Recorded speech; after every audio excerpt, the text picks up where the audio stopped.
Wake up, rise and shine. It's a brand new day with Mona News. It's time to have your say.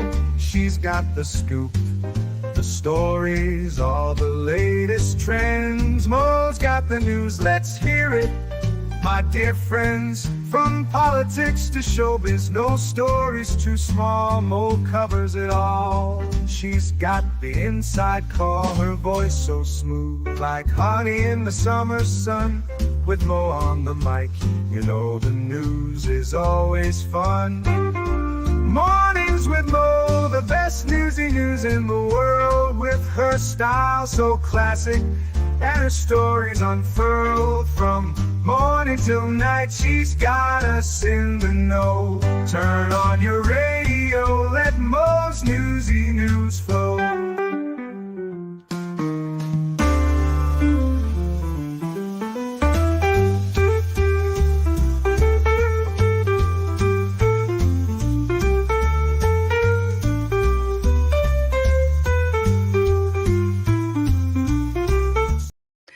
Good morning, everyone. It is the 16th of August. It is raining and storming here, and I have a fun story of another thing I had to tell the boys to not repeat in their Christian school at the end of all the news.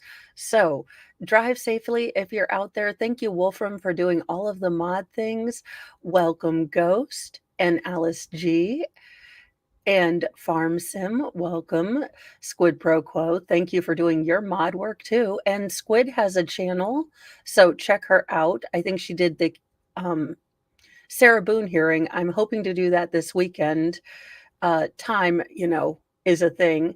Good morning, JKD Buck and Audio Coffee and Tammy and Janie J. Our first story is a brave young girl, 8 years old, who is credited with helping her dad fight off an armed robber wearing an Amazon vest at a liquor store. Now, I do have a question as to why the child is in liquor. Oh, that is right. Yes. Squid, if you could put up a link to the fundraiser, I will definitely shout the heck out of that. Squid Pro Quo is doing a fundraiser for those that were affected by the devastating flooding of Hurricane Debby. And there is just so much infrastructure, road damage, things like that. Again, who plans for having a Noah's Ark style flood? Not a lot of people, have a Noah's Ark flood fund. They may have a rainy day, but not a Noah's Ark flood. So check that out. Check out Audio Coffee's channel. We have so many people that are trying out YouTube. Let's support everyone. We can all grow and work together and not have drama llama. But there you go. Now, I do wonder why the daughter was in the liquor store, but beyond that, kick butt, take names. Awesome. Sometimes little girls can pack a big punch. An armed robber in a Minnesota liquor store found that out the hard way over the weekend.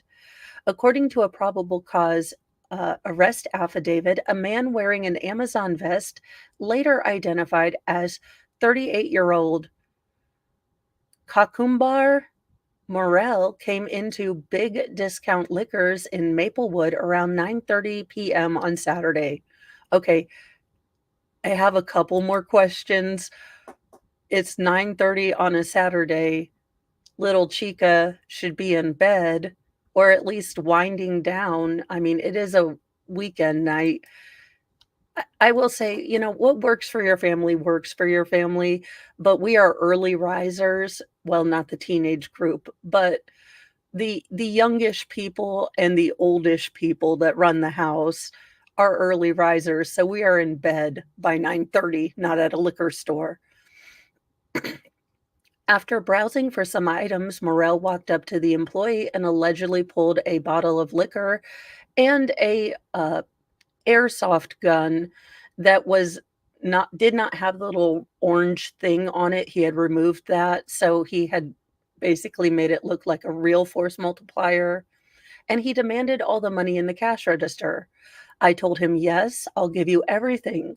The store manager, identified as Leo, told Minneapolis CBS affiliate WCCO. Leo's daughter, who was also behind the counter, uh, and he told the suspect that he could have whatever he wanted as long as he didn't harm his daughter. Morrell then allegedly walked behind the counter in an attempt to grab the cash. I'm a dad. I'm not going to let that happen, Leo said. Again, like good dad vibes that you're not going to let anyone hurt your daughter, but I have a couple questiones as to A, was there a liquor store, bring your daughter to work day that I was unaware of? Because we have so many new holidays. Why was your daughter in your liquor store behind the counter? I have some questions. Oh my gosh. The video obtained by WCCO shows Leo punch Morrill in the face and the two got into a scuffle. As they were wrestling on the ground, Leo's daughter comes to the rescue, armed with a baseball bat. She walks up to the robber and starts whacking him, and after a few hits, she backs up and the robber scurried away. I'm so proud of her. She's so strong, Leo said. Officers from the Maplewood Police Department arrived and arrested Morrill, who they found walking hundreds of feet north of the store. The employee positively identified him as the suspect. Post Miranda, Morrill admitted that he worked for Amazon but denied being in the store or carrying a BB gun. The cops took Morrill to Ramsey County Jail, where he remains on a $40,000 bond for attempted aggravated robbery. A spokesperson for Amazon told WCCO that Morrill was contracted through a third-party company and will no longer be delivering packages for it. Well, isn't that special? Yeah, I'm proud of the 8-year-old, but I have all the mom questions. I'm like, I need to understand what's going on here. I am so proud of the 8-year-old for, getting in there and trying to help her dad, but why was she in the doggone liquor store at 9:30 at night on a Saturday?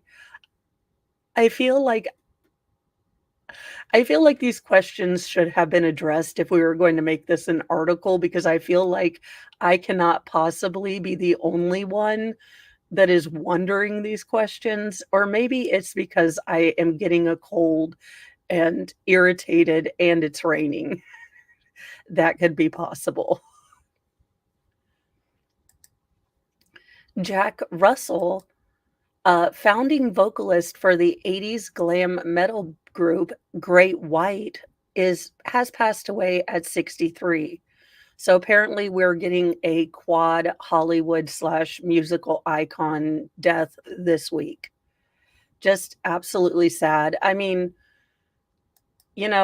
you may not like glam rock, but they could rock some turquoise jewelry and fringe, not to mention bangs.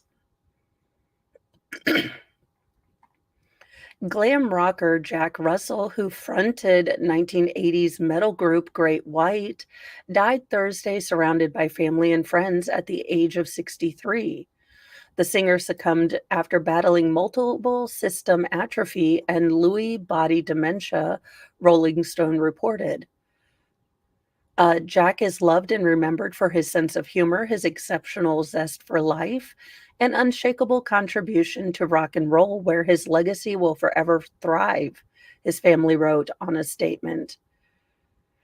No, because we had the chick from The Notebook. I'm sorry, I forgot your name. We had Guy from Hollywood Squares, and we had Famous Amos. So this is the fourth. And I just realized that I count. So my son was like, "Why do you use your thumb for the first finger? It goes 1, 2, 3." And I was like, I've always used my thumb. I was like, I don't know. More on him later, because I about had to ground him since chapel was coming today. And I was like, yes, we will get to the conversation and moral quandary that Mr. Griffin decided to give us this morning. Founded in Los Angeles in 1977, Great White's heyday was in the mid 1980s with the platinum selling 1978 album Once Bitten and its 1989 follow up Twice Shy. It features many singles, Rock Me, Once Bitten, Twice Shy, which were the mainstays in the early days of MTV when, they used to actually play music on MTV. Uh, Russell left the group in 1996 before it reformed in 2001 and started touring under the name Jack Russell's Great White. The latter day incarnation of Great White is infamously associated with the 2003 Inferno at a Rhode Island hard rock music club that started when the stage's pyrotechnics ignited highly flammable acoustic foam that surrounded the venue. Well, I mean, oh, okay. Well, then, yeah, I'm just awesome. Apparently, I like Hugo Boss more than I remembered. It's my blonde roots are showing. Oh my gosh.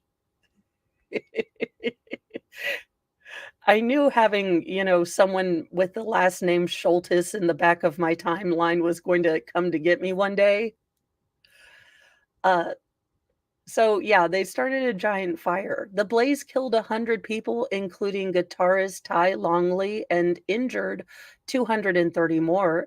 It remains the deadliest firework accident in US history. I don't remember any of that.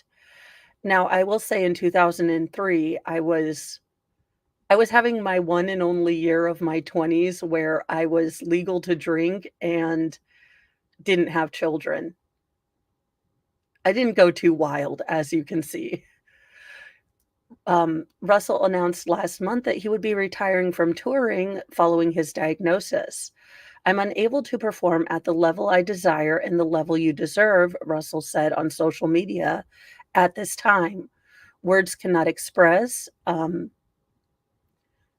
There weren't many years, to be honest with you. I had a solid decade run, but there were moments. Words cannot express my gratitude for the many years of memories, love, and support. So, to pass away after having such a career and, yeah, I might want to do that. Definitely, it seems like something that would be interesting to look up on because I have never even heard of I might vaguely remember it, but I don't remember it.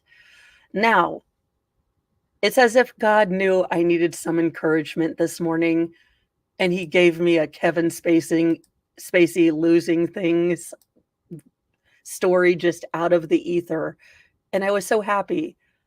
Although I do see Alan Johnson defending Kevin Spacey, and we'll have to have a talk. Alan Jackson, not Johnson.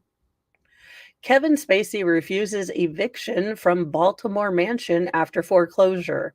I have a couple questions. A, who buys a mansion in Baltimore? And B, how can you foreclose? How can you fail to pay rates of Baltimore mansions? I'm guessing they're going to be much less than Hollywood or, New York mansions. Does this mean Kevin Spacey is going to have to file for bankruptcy? I mean, you guys, I promised to get a cake if he, shuffled off the mortal coil allegedly in Minecraft. But if he has to file bankruptcy, I might get a brownie and eat it all. Not a special brownie, just a regular brownie. Okay, enough of my unbridled Kevin Spacey derision. Let's get into the story. A Bethesda-based investor has found himself locked in a bitter standoff with none other than Kevin Spacey, who allegedly refuses to vacate his luxurious Baltimore home after losing it in a foreclosure auction for $3.24 million. Investor Sam Asagari scored the sprawling waterfront property nestled on a pier extending into the Patapisco River, a bargain price during the auction at Baltimore Circuit Court. He's a squatter now. I think we need to get the squatter squad on him.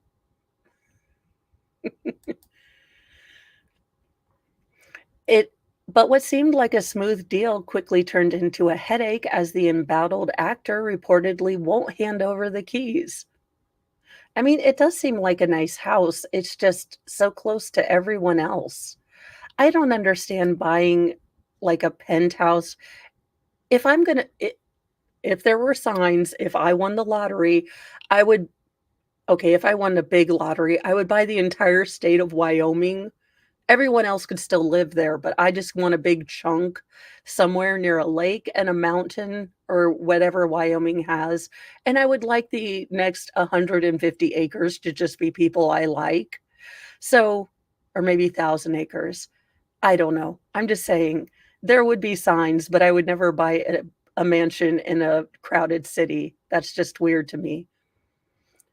Right now, he's refusing to leave, Asagari revealed to the Baltimore Banner. He's asking for 6 months to leave the property without paying anything. I mean, that sounds I'd like that deal. May I live in Kevin Spacey's mansion for 6 months to exorcise all bad spirits. It's a service. Asagari added that Spacey's refusal to leave has forced him into negotiation with the actor's lawyers. However, Edward U. Lee III, Spacey's attorney, has shot back at these claims. The accusation by Mr. Asagari is false, Lee tersely told the outlet. The Post has reached out to Lee to, further comment, but nothing. The 9,000 square foot property, once dubbed Baltimore's most extraordinary home, was Spacey's primary residence during his tumultuous time after being fired from the Netflix hit show House of Cards following multiple SA allegations. The American Beauty actor had originally purchased the home for a hefty 5.65 million in 2017, making Asagari's acquisition a steal until complications began. Asagari, who made local headlines earlier this year for purchasing the childhood home of Baltimore legend John Hopkins, has been reportedly trying to take possession of the property for almost 3 weeks, only to find himself entangled in legal wrangling with Spacey's team. Yeah, I thought that they brought in like sheriffs and kicked your behind out. Asagari said the purchase was sealed with a $100,000 deposit. Once the sale is ratified by the courts, he could potentially initiate eviction proceedings, possibly with the assistance of sheriff's deputies. The sale of Mr. Spacey's home marks the end of an era and the beginning of a new chapter for this iconic home. Sam Shiabani from The Compass, who listed the home previously, told the Post. This transaction is not just a real estate milestone, but also a reflection of the deep history and unique architecture of Baltimore. Okay, it's not that deep. Yes, it has nice windows and stuff, but it doesn't scream Baltimore to me. I see no references to Hairspray. This is not, I mean, it has a nice spiral staircase, but may I, dear Lord, it would not be effective, but your humblest, worst Christian child prays to be on the team that gets to evict Kevin Spacey. I understand there are logical gaps in this, in that I am not a trained police officer and I don't serve in Baltimore, but you have God magic. Make it happen. Amen. This is what Mr. Mo deals with. And while we're on that fact, let me just switch to story mode because today is Friday and it's a slow news day. We are driving to the Shiite Christian church that my boys go to. And my sons, I'm actually pleasantly surprised that they're excited. It's chapel today. And then my youngest son speaks, and I realize there's a reason that last prayer probably will show you. But he's like, it's chapel today, and I'm going to ask the pastor a question. And me being me and remembering youngest, most feral's track record of everything, I was like, why don't you run that by me first? And he said, I am going to ask the pastor if Jesus was an X-Men. And if he was an X-Men, then he was the first X-Men because he has a God tier powers, and then the Bible is a comic book. And I was like, "Dear Jesus, no." I was like, "Tiny baby Jesus, what have I done to offend you?" And then I was like, "Oh, I just listened to my own prayer. Never mind, as you were." And I said, "No, you cannot ask the pastor if Jesus was an X-Men." And he's like, "But mom, he was. He he split water, he had storms powers, and he come back alive, so he's like Logan or he's like, Wolverine and Deadpool." And I was like, "Okay, well, I'm getting burned at the stake this, new PTA." I was just like, "No, you can't ask him that. You can just ask him why Jesus was nice, okay?" That's what he said. You know, we do have a comic book Bible, um, and it does have, like, pictures in it so they could read, and he said, "Yeah, but then I need to ask him why he didn't get a cape. I think Jesus should have had a cape." And I was just like, "For the love of all that is flaming hot Cheetos, not today. Please, Jesus, not today." So, we have stopped certain heresy, at least in theory, in chapel, because my son was like, "Yes, Jesus was the original X-Men, and I can prove it." And he's like, "But he's got magic in his DNAs." He's like, "His DNAs was God tier, so that means he's an X-Man." I was like, and I felt so bad because he had obviously thought this through and logicked it out, and he does kind of have a point to a certain point, but I was like, "You cannot say these things. I understand that it makes perfect logical sense in your 8-year-old brain, and even to my 40-year-old brain, you're making some sense, but people will get mad and do not ask that question." I was just like I was just like, "Yeah. Oh, yeah." I was just like, "Please, son, for the love of all that is holy, your mom is battling a cold. It is raining outside. Her leg is on fire. And I really don't want to be doused in holy water. Okay? Because then I'd have to pretend to melt." But there you go. I at least saved blasphemy for today. I have no idea about tomorrow. Illinois comptroller withholds funds from Dalton as quote unquote dictator mayor. Tiffany Henyard orders cops to obey disgraced department ally. Um, when is this chick gonna go to jail? I mean, I don't tell the IRS exactly what, I made for this YouTube channel, which by the time you factor in wigs is negative something, although I always tell Mr. Mo that, they're a write-off and really we're okay. We all need more wigs. But how is this chick not in jail? I mean, she done stole like $6 million. What's going on? How long does it take the Federal Department of Justice to justice?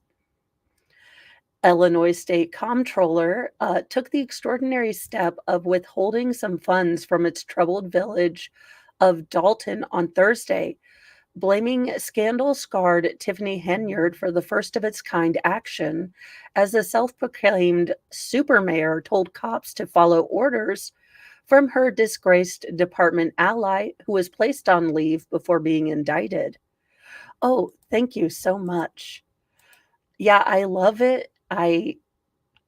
Honest to goodness, y'all, when I go get my hair done, I'm basically just gonna tell her something fun, something, awesome. I don't care what you do. I am paying for 3 hours of sitting down and not doing anything.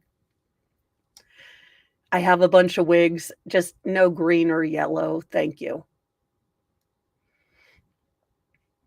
Now, the state comptroller, Susana Mendoza, said she would immediately suspend and send all offset monies typically doled out to municipalities because Dalton leader Henyard refuses to turn over financial reports for the state.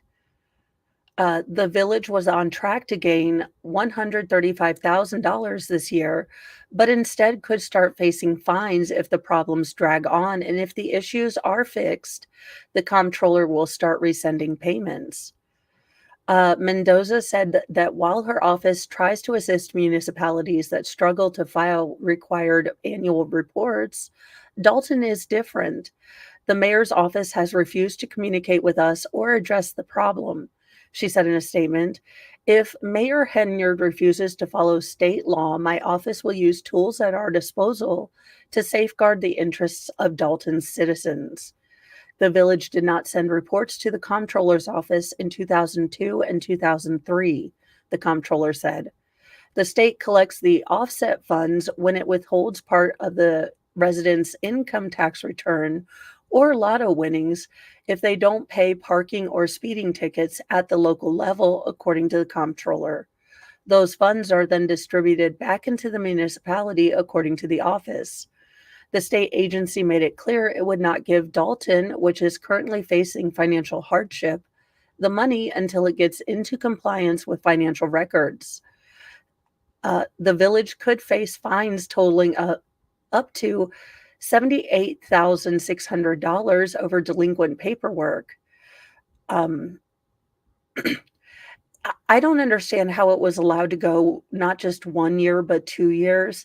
I mean, call me crazy, but I thought for the love of all that is Cheetos, even in a corrupt, political machine like Chicago, the government likes to get paid.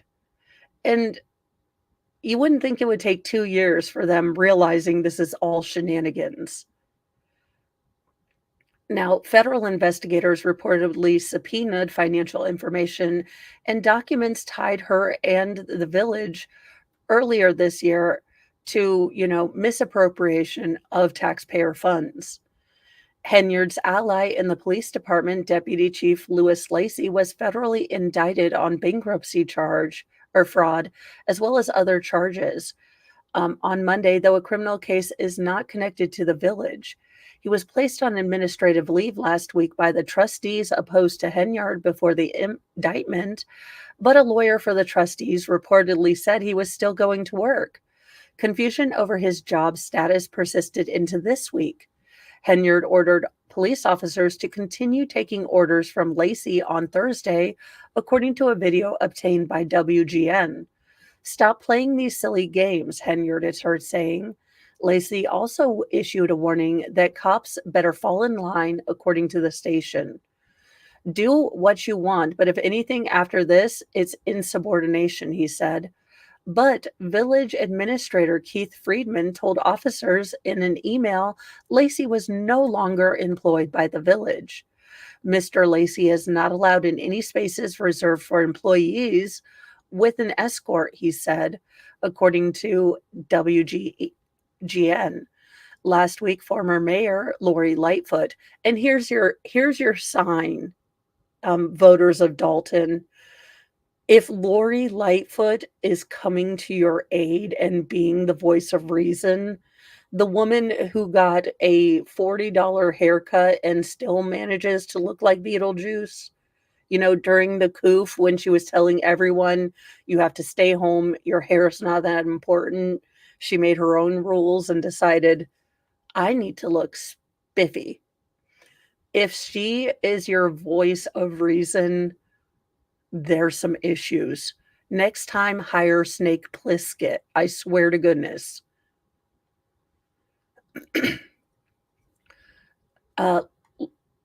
Yeah, so basically she had spent up to $43,000 on Amazon in one day with a credit card from the state. So absolutely, this woman is a travesty.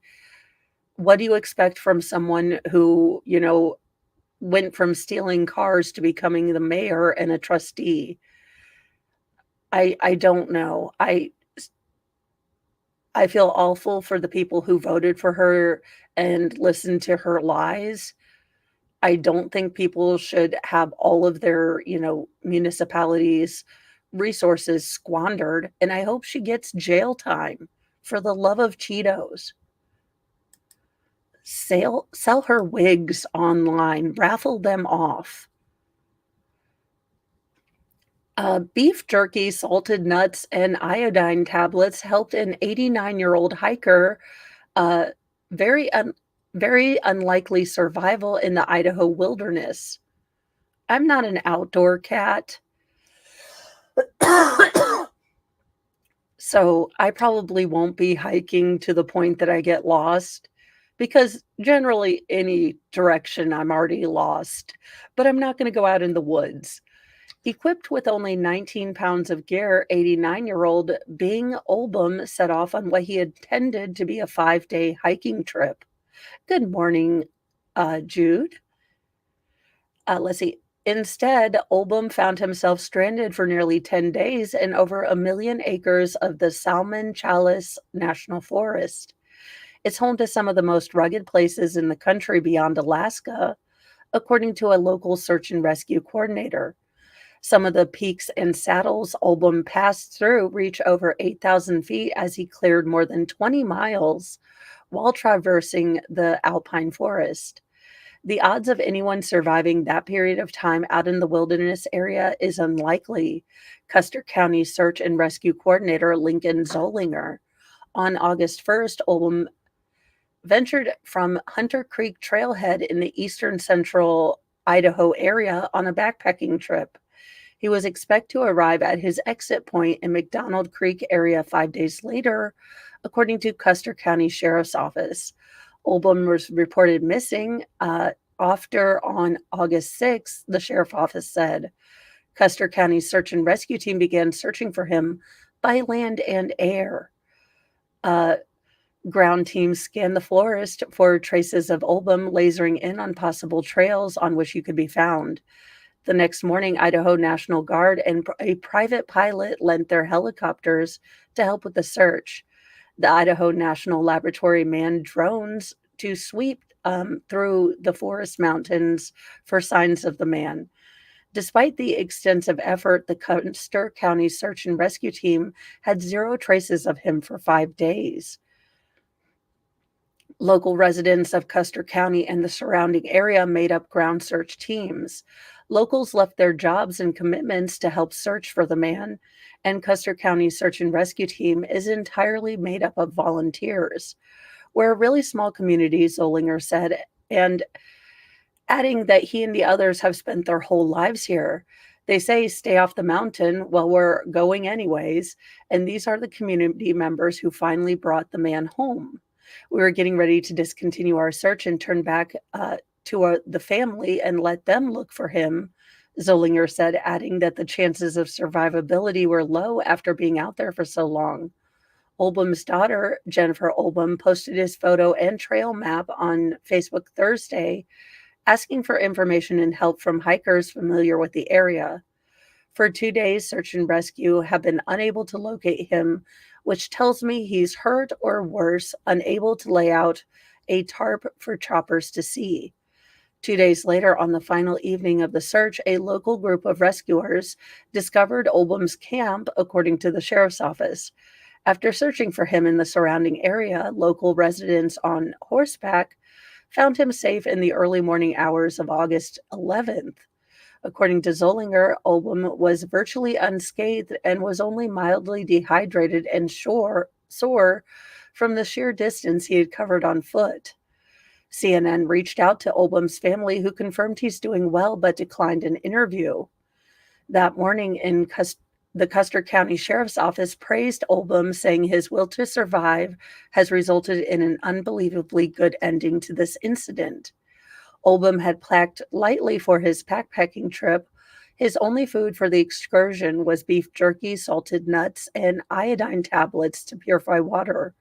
He also packed a one-man tent, a blanket, and a pad to sleep on. He did not have tracking devices on him and only a compass and map for navigation. Zollinger was amazed by Olbum's will to survive, especially after learning he did so without making a fire. Temperatures in the forest fluctuated from the 40s to the 90s during the day. Just having so few supplies, 5 days worth of food, stretching it out as far as this is just amazing in everyone's eyes. We dealt with a lot of Air Force rescue, and even they were amazed by the outcome of this. Zollinger spoke with Olbum this week, a couple days after he was found safe, and asked him what kept him going. And Olbum said he could survive another 3 days out in the wild, which Zollinger described as absolutely phenomenal. The biggest thing I see in him is his mindset, Zollinger said. He said, well, it was mostly my mind to keep going, to keep setting goals, to keep moving forward. Aw. Well, I'm glad he made it out okay, and this wasn't a terrible story, but like I said, I'm an indoor cat. I'm not going outside. Thank you very much. You're welcome. In people being nice to humans, which, we should do, a woman apologized to a mailman with a gift. His reaction went viral. Then he discovered she posted it online. Tori Halford's mailman left a comment on her now viral TikTok of the moment he saw the gift basket. The best shows of gratitude, warm hearts on both ends of the gesture. Tori Halford went out of her way to make her mailman's day, and she felt an extra dose of appreciation after seeing his reaction through her Ring camera.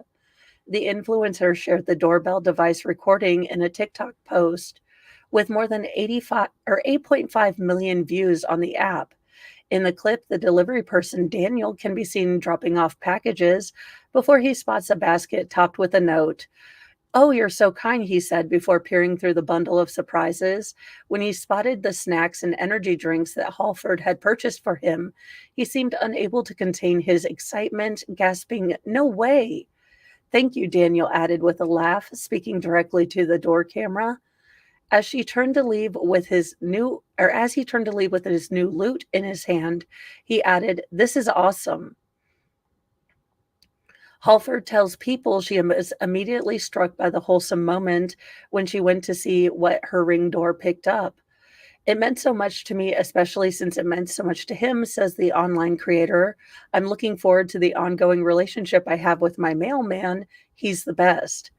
Thanks to the beauty of social media, as Halford describes it, she connected with Daniel again through the comments on her video, identifying himself as her mailman. He shouted out Halford's thoughtful arrangement, which included Gatorade, a box of Gushers, goldfish crackers, and Doritos, among assorted treats. That's called a Gen X survival box. We have Gushers, we have goldfish crackers, Doritos, and Gatorade. I mean, add some Dunkaroos and Kudos bars, and I am there. By the way, humanity, let's bring back the Kudos bar. I need it. My inner Cartman demands we bring back Kudos bars today. Look, I'm not going to be one of those weird cult leaders that wants to sleep with your wives or husbands. My entire purpose is to destroy plastic recorders and bring back the Kudos bar, and to protect Labyrinth from being remade. I have very passionate things that I'm very passionate about, but they don't really matter to a lot of people. Thank you so much for the basket. Again, it made my entire week. Snack choices were spot on, Daniel wrote in a reply to the video, showing his real-time reaction. My new favorite customer. Thank you again. Halford tells People she hadn't interacted with her mailman at all before TikTok went viral with 5,700,000 likes, just a bunch of likes. She moved into her current home last November. While they hadn't actually met, Halford initially compiled the gift basket as a way to say sorry for the buildup of deliveries. "I'd left on vacation a couple weeks beforehand, and our packages got very backed up. I felt bad that I didn't put my mail on hold and wanted to apologize. But the gift went above and beyond to bridge the different distance between Halford and Daniel. After he coincidentally stumbled on her TikTok and left a comment, the former strangers finally met up at her mailbox. Through this experience, I've found how kind of a person he is and how he has a wife and a family. I'm so thankful that this whole experience brought us together. Well, there you go. Bring back kudos bar, I think, is what we've learned from this story. And be nice to your mailman. Maybe they can lose the letters to the IRS and then you never have them. In more serious news, the body cam footage of the officer that was charged and then hit his head and is suffering from a traumatic brain hemorrhage has been released because activists were fairly certain that maybe there was some shenanigans going on. If you want to see an absolute powerful message and a police chief fed up with shenanigans, watch the press release where the police chief goes off, and I mean OFF off on the activists, because they have bent over backwards. They have changed, police. They have changed the uniform. They've done implicit bias classes. I mean, and it's they nanigans now. It is 2024, year of our clown.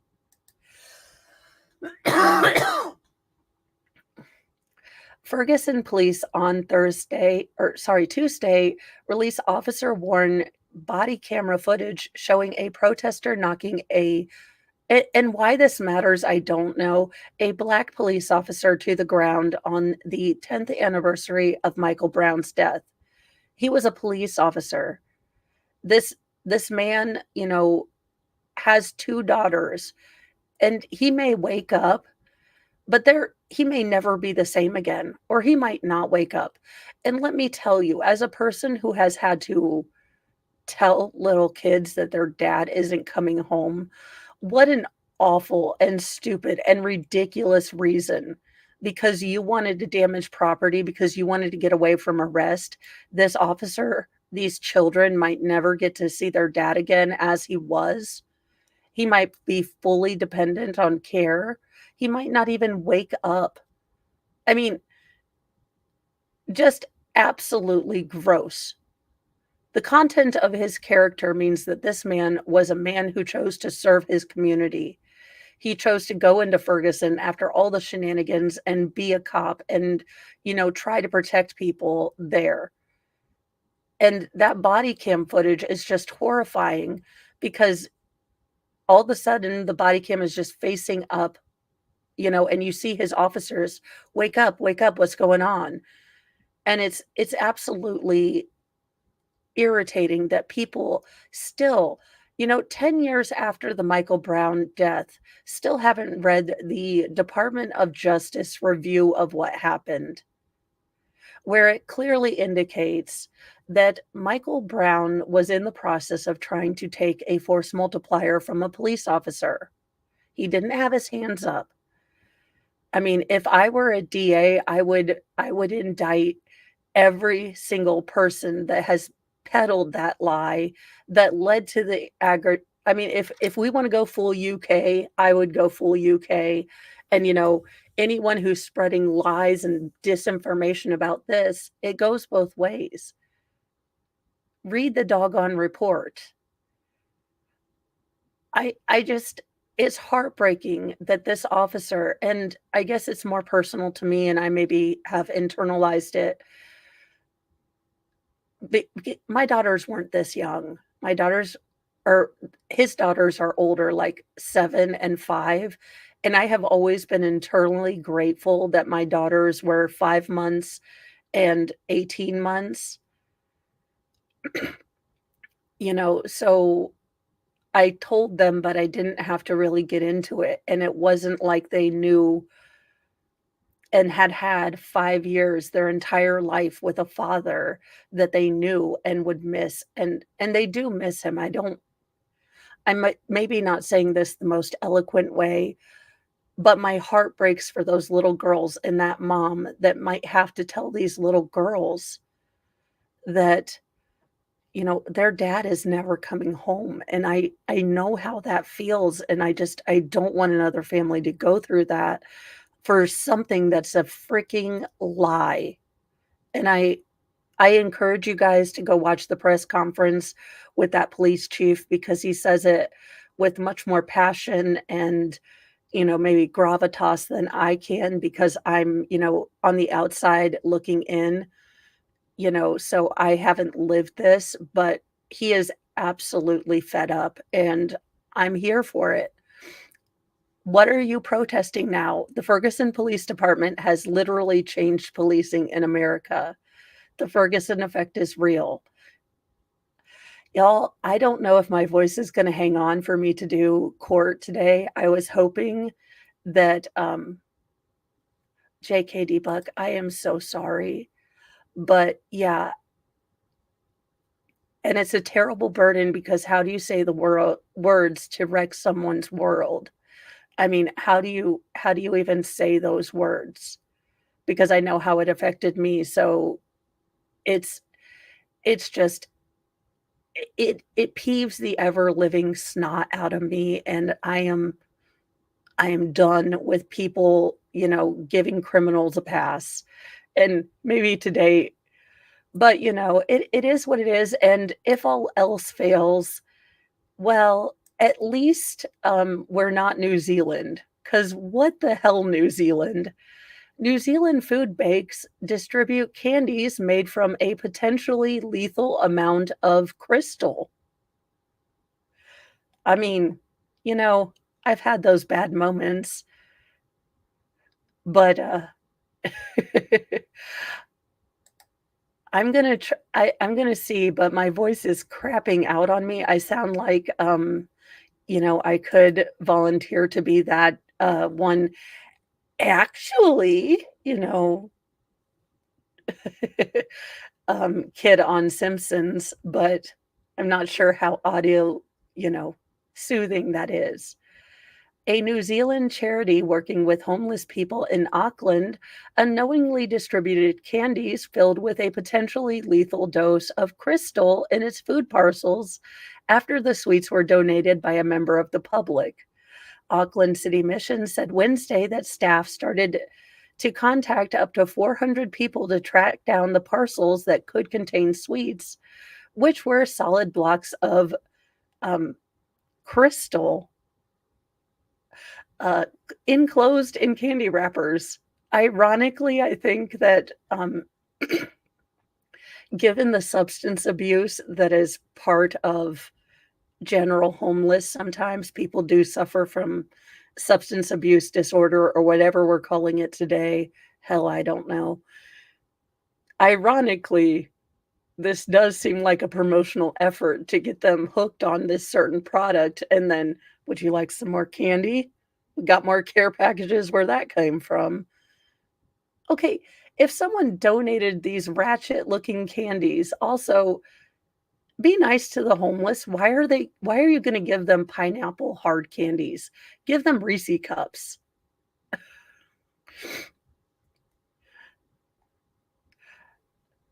Let's see here. 3 people were treated in the hospital after consuming them, but were later discharged.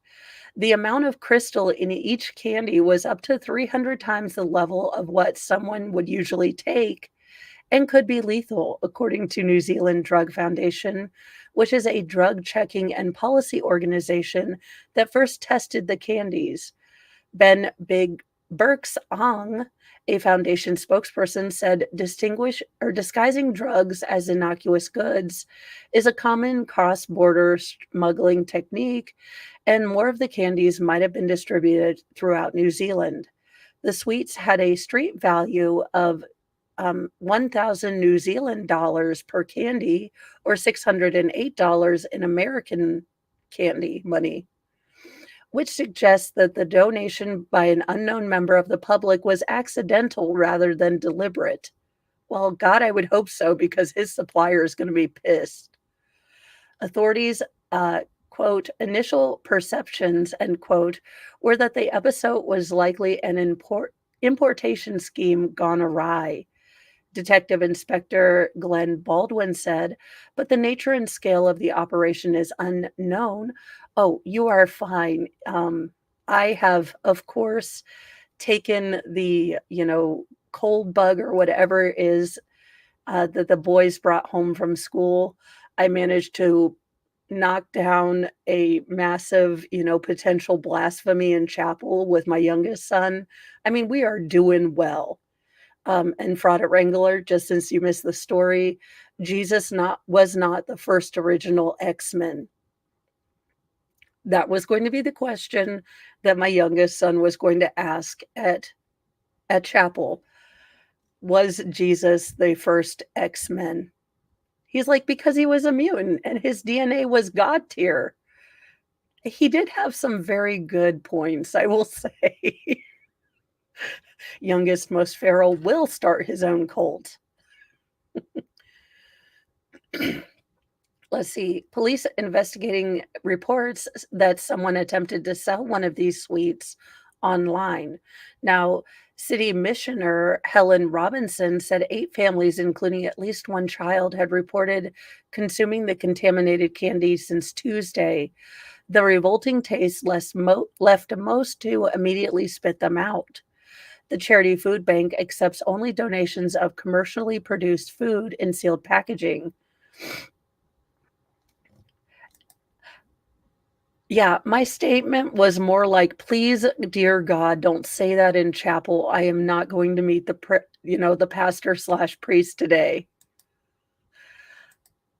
Well, yeah, but I don't feel like dealing with it today when I have no voice. I will ask him because he does make good points. He's like, he was God tier on his, genetics, and he had superpowers like Storm, and he came back to life like Deadpool. And I was like, and that would make the Bible a comic book and people would read it. My son is going to become a lawyer. I have done the wrong thing.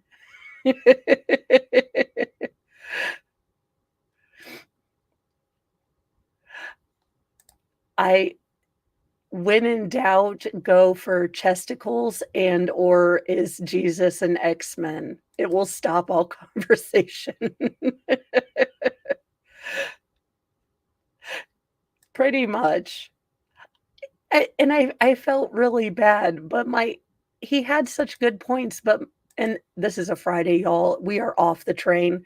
He had some good points, but, again, I was like, "For the love of all that is Cheetos, not today. Not on a Friday where mom just wants to take a nap. Just could you possibly not get child services, the Roman Catholic Church, and Marvel mad at us all at the same time? Could you possibly?" And it's not even a Catholic church, but I just know the Pope is gonna be upset. And then I'm gonna get a call from my mom. And really, my entire life is to not get a call from my mom asking what the hell is going on. That is my entire life goal at this moment. Well, for our final story, Gen Z workers are making bizarre skills on their resume, and millennial managers are not amused. Is this real? Let's see what kind of talents they have. When baker Amy Gastman was hired for a baking assistant and barista job, she was inundated with hiring, so she was looking for them. But some stood out for the wrong reason. Yeah, he is. I remember getting in trouble.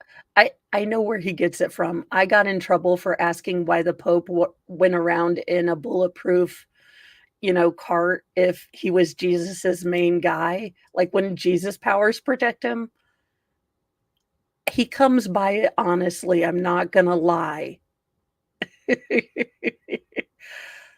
London-based Gastman, an owner of a vegan bakery, Eat by Amy, slammed prospective Gen Z workers for their unprofessional resumes and emails, which listed being a Harry Styles fan or having a brat summer.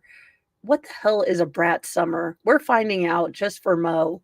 What the hell is a brat summer? Breaking news. No, I don't want this one pulled up an article. Okay, we are going to read what a brat summer is. For once, it's good to be a brat. Gen Z is preparing for a reckless brat summer inspired by the release of Charlie XCX's wildly new party album, Brat. Oh, so basically, it's normal, delinquent, young female adult behavior where you do a bunch of irresponsible, reckless, ridiculous things and take no responsibility. Awesome. That's called your early 20s. That's called your early 20s, and stop making brat happen. It's not gonna happen. From a jaded, Gen Lennial, Gen Xers, this is your early 20s. You can try to frame it better, but not washing your hair, having to use Suave products, and living on ramen noodles, making terrible choices and drinking is simply your early 20s. You're welcome. I have gone full grumpy old man. I am here for it. One person even, included that they're rubbish at baking even though the job is for a baking assistant. Talking to TikTok, to share the discarded application with her shocked audience, Gastman joked that she needed a translator in order to understand the references and reasoning behind some of Gen Z's resumes. One 23-year-old applicant emailed Gastman with her resume, noting that she's an avid Harry Styles enthusiast with the superpower of being able to manage getting tickets to a sold out concert at face value, no less. Meanwhile, others included bracketed smiley faces, winky faces, and run on sentences with no punctuation. Brat Summer on CV is mad, commented one poster. Uh, it's as if they just stopped teaching spelling and grammars in school, or grammar. They did. They have. I used to ask teachers if they were going to correct my kids' spelling, and they're like, no, we're letting them intuitively spell now.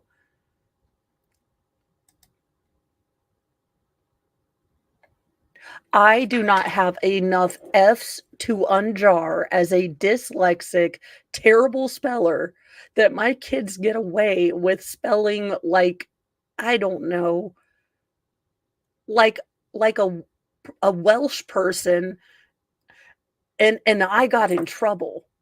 I demand repayment for my general angst of not being able to spell things.